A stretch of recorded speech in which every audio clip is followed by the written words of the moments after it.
Praise the Lord. Hallelujah. സ്തോത്രം സ്തോത്രം സ്തോത്രം സ്തോത്രം.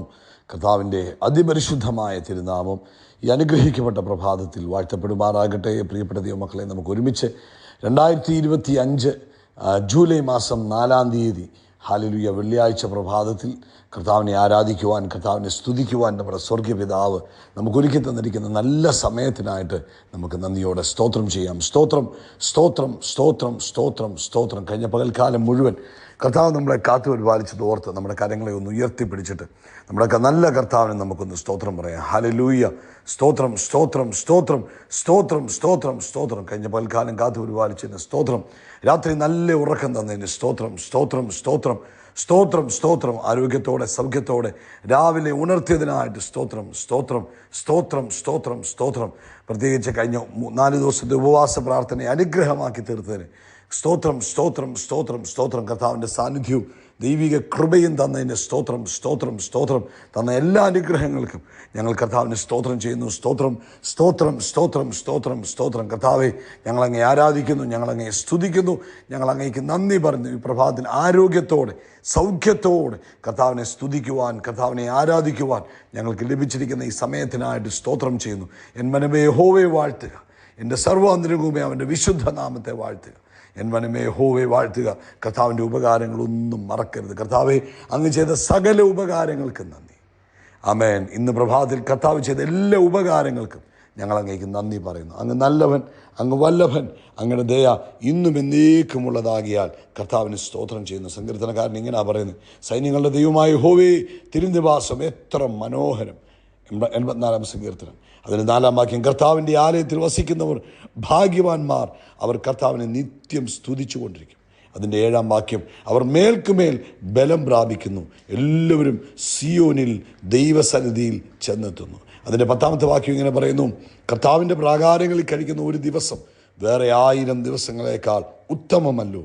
ദുഷ്ടന്മാരുടെ കൂടാരങ്ങളിൽ പാർക്കുന്നതിനേക്കാൾ എൻ്റെ ദൈവത്തിൻ്റെ ആലയത്തിൽ കാവൽക്കാരനായിരിക്കുന്നത് എനിക്കേറെ ഇഷ്ടം. നമുക്ക് ഒരുമിച്ച് പ്രാർത്ഥിക്കാം. എല്ലാവരുടെയും കണ്ണുകൾ അടച്ച് കരങ്ങളെ ഉയർത്തി പ്രാർത്ഥിച്ചാട്ടെ. പിതാവേ, ഞങ്ങൾ യേശുക്രിസ്തുവിൻ്റെ നാമത്തിൽ ഞങ്ങളുടെ പിതാവിന് സ്തോത്രം ചെയ്യുന്നു. ഈ മനോഹരമായ പ്രഭാതത്തിൽ, ഈ വെള്ളിയാഴ്ച പ്രഭാതത്തിൽ ഞങ്ങളങ്ങേ ആരാധിക്കുന്നു, ഞങ്ങളങ്ങേ സ്തുതിക്കുന്നു. അപ്പാ, അങ്ങ് ഞങ്ങളുടെ പ്രാർത്ഥന കേൾക്കുന്ന പിതാവാകിയാൽ സ്തോത്രം. അങ്ങ് കരുണയും കൃപയും ദീർഘക്ഷമയും മഹാദയമുള്ള പിതാവാകിയാൽ സ്തോത്രം. ഈ പ്രഭാതത്തിൽ ഈ ശബ്ദം കേൾക്കുന്ന എല്ലാവരെയും അനുഗ്രഹിച്ച് പ്രാർത്ഥിക്കുന്നു. അവരുടെ സകല ആവശ്യങ്ങളിലും അങ്ങയുടെ കൃപയുണ്ടാകണം. ആമേൻ. പ്രത്യേകിച്ച് രോഗത്താൽ ഭാരപ്പെടുന്നവരെ കർത്താവെ, ഈ പ്രഭാതത്തിൽ അങ്ങ് സൗഖ്യമാക്കണം.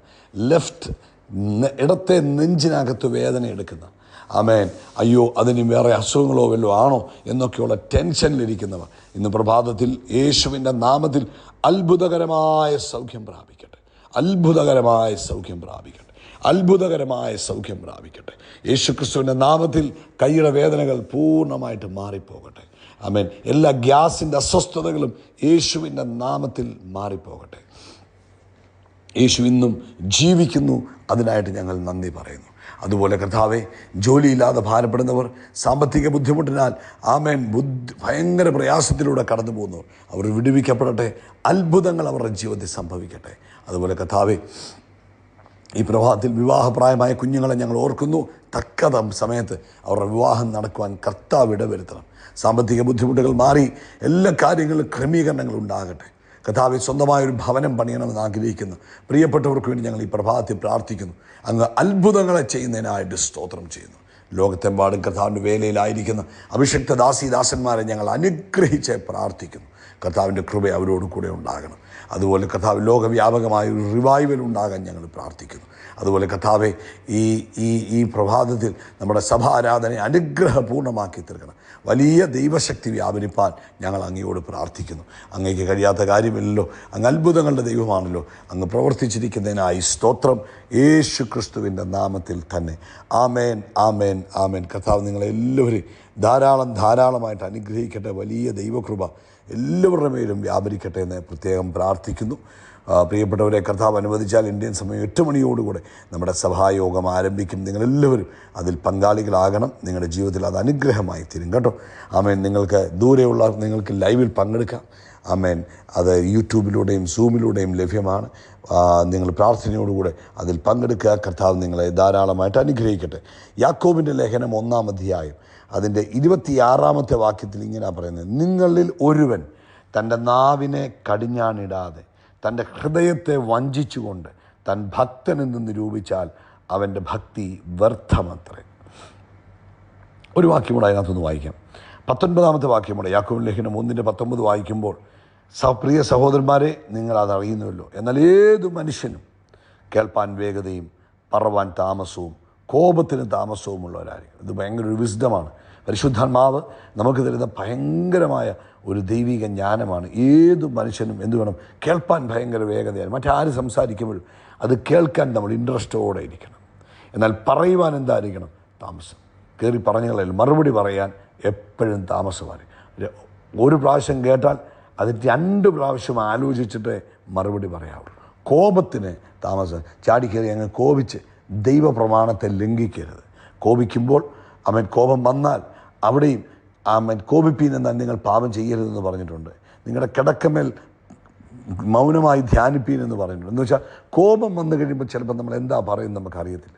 അത് ചിലപ്പം അപ്പുറത്ത് നിൽക്കുന്ന ആളിന് ഭയങ്കര മനോഭാരം ഉണ്ടാക്കും, ഭയങ്കര മനോവേദയുണ്ടാക്കും, ചിലപ്പോൾ ആഴമേറിയ മുറിവുകൾ ഉണ്ടാക്കും. പക്ഷേ ഒരു പ്രാവശ്യം നമ്മളൊന്ന് ക്ഷമിക്കുവാനും ഒന്നുകൂടെ ആലോചിച്ചിട്ട് മറുപടി പറയുവാനും തയ്യാറായാൽ ഒരുപക്ഷെ എതിർഭാഗത്ത് നിൽക്കുന്ന ആൾക്ക് അധികം വേദനയില്ലാതെ കാര്യങ്ങൾ നടക്കും. അത് ചിലപ്പോൾ ആഴമേറിയ മുറിവുകളിൽ നിന്ന് വിടുവിക്കും. ചിലപ്പം ബന്ധങ്ങളെപ്പോലും രക്ഷപ്പെടുത്താൻ കഴിയും. പല കോപത്തോടുള്ള പല വാക്കുകളുമാണ് പല ബന്ധങ്ങൾക്കും തടസ്സമായി പോയത്, പല ബന്ധങ്ങളെയും മുറിച്ചു കളഞ്ഞത്. എന്നാൽ ഇന്ന് പ്രഭാതത്തിൽ പ്രിയപ്പെട്ടവരെ, ഈ ദൈവിക വചനം നമ്മളെല്ലാവരും പ്രാക്ടിക്കലാക്കിയെടുക്കണം. കേൾപ്പാൻ എന്ത് വേണം? വേഗത വേണം. പറവാൻ എന്ത് വേണം? താമസം വേണം. കോപിക്കാൻ എന്ത് വേണം? താമസമുള്ളവരായിരിക്കും. 2 കാര്യത്തിനും താമസവും 1 കാര്യത്തിനും വേഗതയും പറഞ്ഞു. കേൾക്കുന്നതിന് വേഗത വേണം, പറയുന്നതിനും കോപിക്കുന്നതിനും താമസമായിരിക്കണം. കോപം വരാം, ബട്ട് കൺട്രോൾ യുവർ സെൽഫ്. അത് നിങ്ങളുടെ ഭാവിയെ നല്ലവണ്ണം അനുഗ്രഹമാക്കാൻ കാരണമാകും. ഇനിയും അതിൻ്റെ 26-ാമത്തെ വാക്യത്തിൽ പറയുക, നിങ്ങൾ ഒരുവൻ തൻ്റെ നാവിന് കടിഞ്ഞാണിടാതെ. ഈ നാവിന് കടിഞ്ഞാണിടാതെ എന്ന് പറയുമ്പോൾ അവിടെ നമ്മുടെ ഒരു ഉത്തരവാദിത്വത്തെയാണ് കാണിക്കുന്നത്. നമ്മളെല്ലാം കർത്താവ് ചെയ്യട്ടെ എന്ന് പറയുന്നതല്ല, നമ്മുടെ ഉത്തരവാദിത്വം. ഈ ഉപവാസവും പ്രാർത്ഥനയും കഴിഞ്ഞ ദിവസങ്ങളാണല്ലോ. 4 ദിവസവും ഉപവാസവും പ്രാർത്ഥനയും കഴിഞ്ഞു. ഈ 5-ാം ദിവസം പ്രിയപ്പെട്ടവർ, നമ്മുടെ നാവ് ഭയങ്കര വിലപിടിപ്പുള്ളതാണ്. നമ്മുടെ വാക്കുകൾക്ക് ഭയങ്കര പവറാണ്. ദൈവം സകലതും സൃഷ്ടിച്ചത് തൻ്റെ വാക്കിനാൽ. യേശു കുഷ്ഠരോഗിയെ സൗഖ്യമാക്കുമ്പോൾ തൻ്റെ നാവിനെ ഉപയോഗിച്ചു. യേശു ലാസറിനെ ഉയർപ്പിച്ചപ്പോൾ തൻ്റെ നാവിനെ ഉപയോഗിച്ചു. യേശു 5 അപ്പത്തെ 5000 പേർക്ക് വേണ്ടി വർദ്ധിപ്പിച്ചപ്പോൾ തൻ്റെ നാവിനെ ഉപയോഗിച്ചു. വെള്ളത്തെ വീഞ്ഞാക്കിയപ്പോൾ തൻ്റെ നാവിനെ ഉപയോഗിച്ചു. ആമേൻ. തൻ്റെ വാക്കിലൂടെ ആ കർത്താവ് സകലത്തെയും അത്ഭുതങ്ങളെ സൃഷ്ടിച്ചത്. അങ്ങനെങ്കിൽ പ്രിയപ്പെട്ട ദൈവമക്കളെ, നമ്മളും നമ്മുടെ നാവിൻ്റെ മേൽ പ്രത്യേക ഒരു ശ്രദ്ധയുള്ളവരായിരിക്കണം. കർത്താവിനോട് ഇന്ന് ഒരു തീരുമാനത്തോടെ പറഞ്ഞു, എൻ്റെ നാവിനെ അനാവശ്യമായ പർപ്പസിന് ഞാൻ ഉപയോഗിക്കത്തില്ല. എൻ്റെ നാവിൻ്റെ മേൽ ഒരു കടിഞ്ഞാണിട്ട് സൂക്ഷിക്കും. ആമേൻ. എൻ്റെ അധരദ്വാരത്തെ ഞാൻ കാക്കും. ഇത് നമ്മൾ ഡിസിഷൻ എടുക്കുമ്പോൾ ദൈവം നമുക്ക് കൃപ തരും. നമ്മുടെ നാവിനെ ക്രിയേറ്റിംഗ് പവറുള്ള നാവാക്കി കർത്താവ് മാറ്റും. നമ്മുടെ നാവിലൂടെ കർത്താവ് വൻ കാര്യങ്ങളെ ചെയ്യുവാൻ തുടങ്ങും. അതുകൊണ്ട് ഇന്നു മുതൽ നാവിനെ വീട്ടിൽ ഭാര്യയോട് പറയുമ്പോഴാണെങ്കിലും, ഭർത്താവിനോട് പറയുമ്പോഴാണെങ്കിലും, കുഞ്ഞുങ്ങളോട് പറയുമ്പോഴാണെങ്കിലും, സമൂഹത്തിൽ സംസാരിക്കുമ്പോഴാകുമ്പോഴും നാവിനെ ഒരു കടിഞ്ഞാണിട്ട് സൂക്ഷിക്കുവാൻ പരിശുദ്ധാത്മാവ് നമ്മളെ ഈ പ്രഭാതത്തിൽ ഓർപ്പിക്കും. നമുക്ക് ഒരുമിച്ച് പ്രാർത്ഥിക്കാം. പിതാവേ, ഞങ്ങളുടെ നാവിനെ ഞങ്ങളുടെ കരങ്ങളിലേക്ക് തരുന്നു. യേശുവിൻ്റെ നാമത്തിൽ ഞങ്ങളുടെ നാവ് സമർത്ഥനായ എഴുത്തുകാരൻ്റെ കയ്യിലെ ഒരു നല്ല കോൽ പോലെ ആയിത്തീരട്ടെ. ആമേൻ, ആമേൻ. ഏറ്റവും നല്ല ശക്തിയോടെ കർത്താവിൻ്റെ രാജ്യത്തിന് പ്രയോജനപ്പെടുന്ന ഒരു ഉപകരണമായി തീരട്ടെ. അനുഗ്രഹിച്ചു പ്രാർത്ഥിക്കുന്നു യേശു ക്രിസ്തുവിൻ നാമത്തിൽ തന്നെ. ആമേൻ, ആമേൻ, ആമേൻ. നമ്മൾ ആകാശത്തിലെ നക്ഷത്രങ്ങൾ പോലെ, കടൽക്കരയിലെ മണൽത്തരി പോലെ അത്യന്തം വർദ്ധിച്ചു പെരുകും. We are blessed. We are really blessed. We are permanently blessed and highly favoured. God bless you. God bless you. God bless U.